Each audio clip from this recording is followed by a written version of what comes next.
Hello, back with another Canadian short story in my Canadian short story project.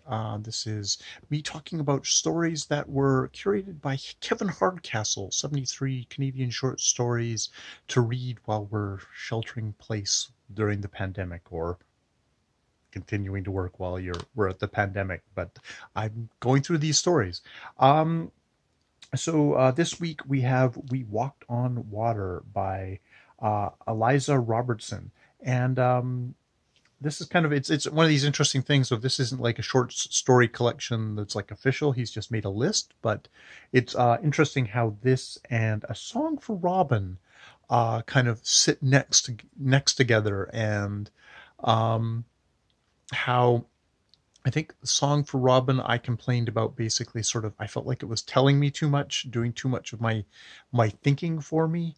That maybe I found the language after a while, just the voice didn't seem like a 17-year-old, or it felt like it felt like very young for the what age they're going, and just sort of what kind of a story she kind of reflecting on of someone who is sort of putting aside a childhood dream or somebody else's childhood dream for her, and kind of finding her own kind of responsibilities in life, and how I felt that story kind of maybe looked down upon that character from a couple of ways. One of them was making it such simple language for somebody who was picking a simple life. It was like they were commenting on how little low how low there was. But okay, this isn't me reviewing A Song for Robin again. This is me talking about We Walked on Water by Eliza Rbrtsn. And this is a story. Was published in Granta.com, and it is it's in a lot of ways the opposite, and it's very much a story that is not telling us how this narrator, who looks like it's the brother of a whose sister has, we learn pretty quickly within the story, has died during an Ironman thing, and he's going back to compete in the same Ironman again. This is happening in the interior of British Columbia, so it's actually a story where, driving through Princeton or Keremeos, Osuyas. These are all names. I'm a Kelowna boy. Kelowna does not come up in the book, in the story, but I know the area, I know the feel, I know the landscape. So that's my own personal connection to the story that way. But it's very much told from his perspective of as a guy who's is cut off from his feelings. Is a lot of what he's talking about is focusing on the preparations, the diet, all the stuff for the Ironman. And when he talks about his sister dying within the story, it's like, as he describes it, it's like, while we're doing the swimming thing, I couldn't see her and stuff like that. And then it's interspersed with little, like basically the medical jargon of an arrhythmia, of skipped heartbeat. And it's very much done in kind of medical terminology. So we're not, this guy is cut off, and the story doesn't tell us that. They just show him, he's focused on the Iron Man. He's focused on this. You could make a case of, is this slightly dude bro lit, because it's, it's very much, we're gonna not focus on my feelings. We're gonna focus on the methodology of what I'm doing, with little hints in there of, like, his parents, who had accompanied both of them when it was a brother and the sister to this to this Iron Man. They had driven up with him, and stopping at she wanted to stop at a Booster Juice because they have the exact calories on it. He wants to go to a Dairy Queen, and it's like, it's like how gross how many calories that has, because they're all, really obsessed with they're obsessed with their physical bodies to complete an Ironman. I mean, that kind of athlete kind of thing of, I'm shaving things off. I'm carefully what I'm putting in my body and how I'm using stuff, about how they're pre-driving the course, super methodical that sort of way. But then you get like little things of like, the mother doesn't want to go, she forbids him to go, and he says that he is, and they're talking about this at Halloween, and her shoving the pumpkin off the thing. So you're getting very concrete descriptions, but it's not telling me anything about what's happened. Now that said, it's so tightly structured that way. I get to the end of the story, and it's like, where are we going? Where is the story taking us? Why are we telling? Why is Rbrtsn telling me this story? And the last paragraph, because I talk about the whole story, is, I read once that grief is like waiting to sleep, waiting to wake up, waiting for Act 3, the plot twist, like when you drop a twig into the stream and it never emerges on the other side of the bridge. Tonight in Prjct, I might take out B's kayak, go for a paddle. B is his aunt.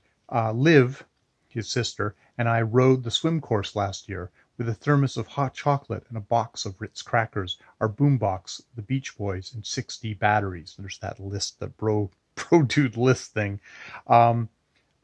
We paddled into that warm darkness, the blue hour of bats, how they screeched and swooped over the dry patch Summerland hills. Got that lovely kind of sense of place in there.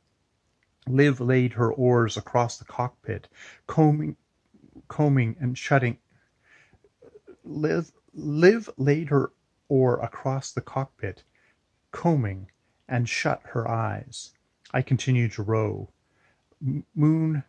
Motel neon glowed from the lakeshore, and we slipped past their spears of reflected light. So it's like, it's only at the end of the story we get that thing of grief. Like he's kind of like, I hear grief is like waiting. It's like, it's like you're wondering if he is still in that point of grief where it hasn't hit him yet. We're in that waiting period. I mean, that he's going back to the same race again, to that lake where his sister died. I think shows kind of like how much it's impacted him, even though he's not showing it, and he doesn't. I don't think he's quite feeling it yet.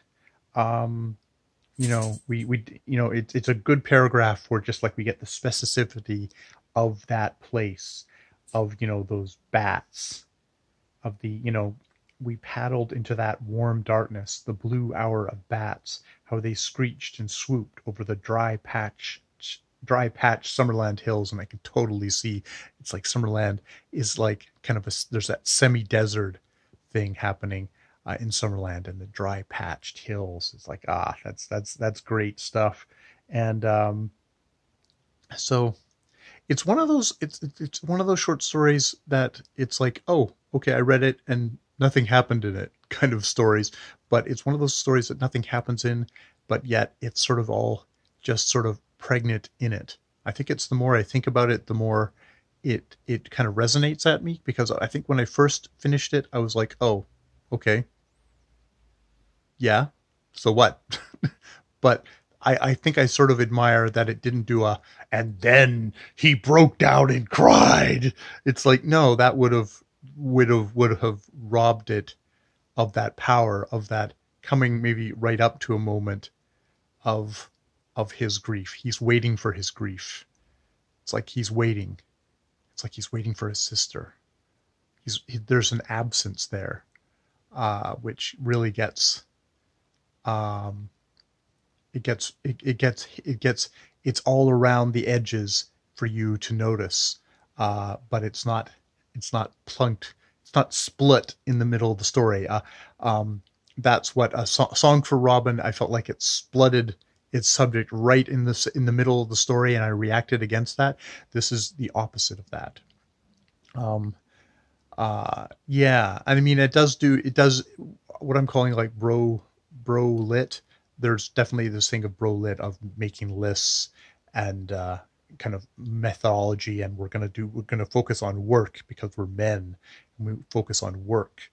And This young dude, he's like, I'm not gonna acknowledge my feelings. I'm gonna focus on being this athlete, this Iron Man athlete, and continue to focus on my body and not kind of attend to the emotional work um, that is happening. So I think it actually uses that quite well, those techniques well, without maybe falling into a bro lit kind of thing of we're going to glory, we're going to luxuriate in that thing without addressing the emotional stuff outside. It's like, no, it's always there, it's ever present. So okay, those are my thoughts on we walked on water. We walk on water. Yeah, let me sure again. We walked on water by Rbrtsn, which, I mean, I guess there's another thing in there of being young people, and it's like we walked on water. It's like we're superhuman. You know, the Iron Man is all about kind of almost like transcending human limits. But what happens in the middle of that race? Like a very human limit is hit. Somebody's inborn flaws in their human body, their very fragile human body, come to the fore, and dies because of that.